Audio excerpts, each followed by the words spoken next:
हाँ, उसमें किसी भी चीज़ का इस किस्म के जो हमारे मज़हब के अंदर हराम है, लेकिन जान बचाने के लिए अगर किसी चीज़ से जान बच रही है, जान बचती हो, तो उसको लेना शरीयत में जायज़ है। बेशक हलाल और हराम इस्लाम ने कहा है, मगर जहाँ के ऊपर इंसानी ज़िंदगी बचाने की बात हो, वहाँ के ऊपर इस्लाम मज़हब ये कहता है कि जब कुत्ता जैसा नजीस जानवर अगर वो प्यासा है और तुम वज़ू कर रहे हो और वज़ू का पानी इतना है कि या तो तुम वज़ू कर लो या कुत्ता की जान बचा लो, तो इस्लाम मज़हब ये कहता है कि कुत्ते की जान बचा लो, तुम तयम्मुम कर लो, वज़ू छोड़ दो।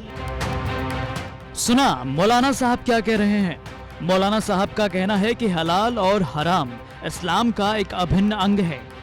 लेकिन अगर किसी की जान जाने की बात हो रही हो तो सबसे पहले जान बचाना जरूरी है।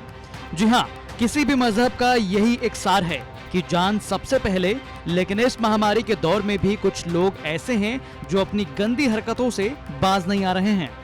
एक तरफ कोरोना महामारी की वजह से लोग मर रहे हैं, तो वहीं दूसरी ओर कुछ लोग ऐसे हैं जो कोरोना वैक्सीन को लेकर अफवाहें फैला रहे हैं। दरअसल पिछले कुछ दिनों से सोशल मीडिया पर एक भ्रम फैलाया जा रहा है कि कोरोना वैक्सीन में एक ऐसे जानवर की चर्बी मिली हुई है जो इस्लाम में हराम है।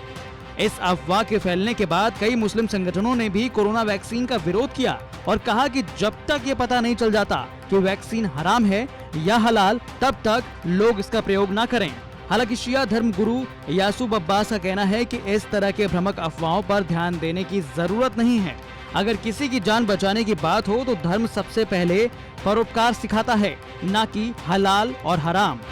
इस्लाम मज़हब में इंसान की जान की बहुत अहमियत है और जिस तरीके से ये भ्रम पैदा किया जा रहा है कि वैक्सीन को लेकर के इसके अंदर ये चीज़ मिक्स है जो इस्लाम में हराम है। बेशक हलाल और हराम इस्लाम ने कहा है, मगर जहाँ के ऊपर इंसानी ज़िंदगी बचाने की बात हो, वहाँ के ऊपर इस्लाम मज़हब ये कहता है कि जब कुत्ता जैसा नजीस जानवर अगर वो प्यासा है और तुम वज़ू कर रहे हो और वज़ू का पानी इतना है कि या तो तुम वज़ू कर लो या कुत्ता की जान बचा लो, तो इस्लाम मज़हब ये कहता है कि कुत्ते की जान बचा लो, तुम तयम्मुम कर लो, वज़ू छोड़ दो। तो जहाँ कुत्ते की जान की यह अहमियत हो इस्लाम की निगाह में एक नजीस जानवर की, तो इस्लाम में इंसान की जान की क्या अहमियत है। लिहाजा मैं आप तमाम हजरात से ये अपील करता हूँ, इस कोरोना वबा से निपटने के लिए आप हजरात वैक्सीन ज़रूर लगवाएं और किसी भी जिस तरीके की लोग भ्रम पैदा कर रहे हैं, गुमराही और इस तरीके की अफवाहें उड़ा रहे हैं, तो इसके ऊपर कतई ध्यान न दें और आप WHO की जो गाइडलाइन है उसके ऊपर अमल करें। देवबंद के मौलाना कारी राव साजिद का भी कोरोना वैक्सीन को लेकर यही मानना है। मौलाना कारी राव साजिद ने कहा कि इस जानलेवा महामारी से लोगों को बचाना ज्यादा जरूरी है, ना कि ये सोचना कि वैक्सीन हराम है या हलाल। वैक्सीन को लेकर तकरार हो, इसका आपका क्या कहना है? वैक्सीन को लेकर तरह तरह की खबरें आ रही हैं और मेरे हिसाब से तो बहुत सारी मेडिसिन इस किस्म की हैं जिसमें अल्कोहल वगैरह है, तो वो जायज़ है ज़िंदगी बचाने के लिए। और ये जितनी मोहलिक बीमारी और ख़तरनाक बीमारी इस वक्त हिंदुस्तान के अंदर और पूरी दुनिया के अंदर फैली हुई है,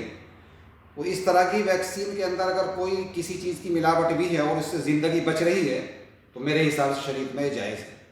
ले लेनी चाहिए। जिस तरह बता रहे कि इसके अंदर सूअर का मांस का प्रयोग हो रहा है, हाँ, उसमें किसी भी चीज़ का इस किस्म के जो हमारे मज़हब के अंदर हराम है, लेकिन जान बचाने के लिए अगर किसी चीज़ से जान बच रही है, जान बचती हो, तो उसको लेना शरीयत में जायज़ है। देवबंद से पिंटू शर्मा की रिपोर्ट, यूपी तक।